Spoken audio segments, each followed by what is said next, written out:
I've got Alan calling in from Georgia. Alan, how are you?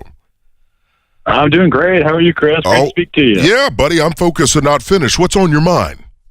Hey, you guys are changing lives. I hope you can help me. Well, I hope so. I have about $87,000 in student loan debt, and prior to August, my plan for having that paid off was in the entire bucket of public service loan forgiveness. I found out around that time that only about 2/3 of that, so about 60,000, applied for that program, and 30,000 of it didn't. So that started our sort of gazelle intent towards that 30 grand. We've been really doing a great job of paying that off. Okay. However, I still have a little bit of me that wants to still stay in that mode of maybe I could receive that funding for the other 60 grand. And so I'm starting to look out at some of the percentage rates on potentially refinancing for your calculation. My average interest payment is about 6.8% for my loans, and I could refinance to around 3.5 or 3.75.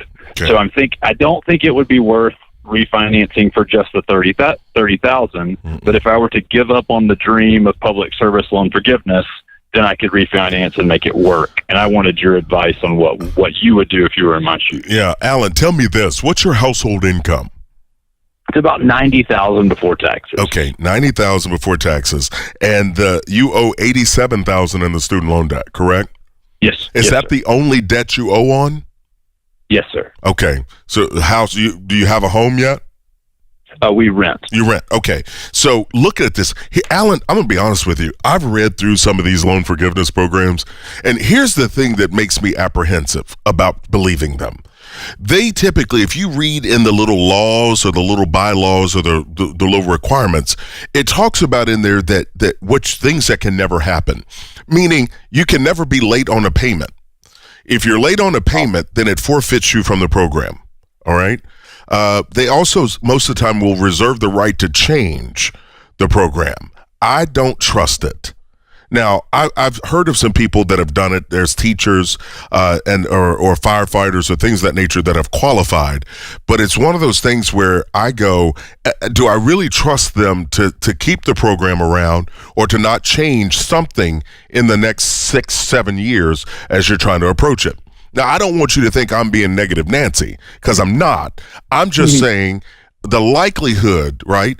I mean, it means you could send in a payment and it get there on time, but they don't post it on time, right? Or and so then what? So I think you're better off with you having the mindset of it could or it couldn't. I'd rather you be in control than you be at their mercy, if that makes sense. Right. Now, that's a $60,000 swing. I know you're thinking, okay, little bald man. Okay, this is $60,000, Chris. And yeah, I'm going to follow it to a T. I would just say read over the program guidelines very clearly. Look at it. Call them with any questions and just have your thing down to a T. But I would also say this. You need a backup plan if they change the game on you. And they've been known to do that a few times. And so, Alan, I would much rather you be in control and you say, you know what, we're going to handle this and we're looking at this and we're going to get ourselves free. And so I've told people, hey, be saving it up, put that money aside, and lo and behold, if they change the program, you've got money that you can grab and just say, I'm done with this. And so it's just a mindset. I want you to be prepared. Too many times I've heard of people that have waited on that forgiveness program only for the program to be adjusted or changed. And it just leads to heartache and headache. I say attack the debt, get it out of your life, and move forward. Thank you for your call, my friend.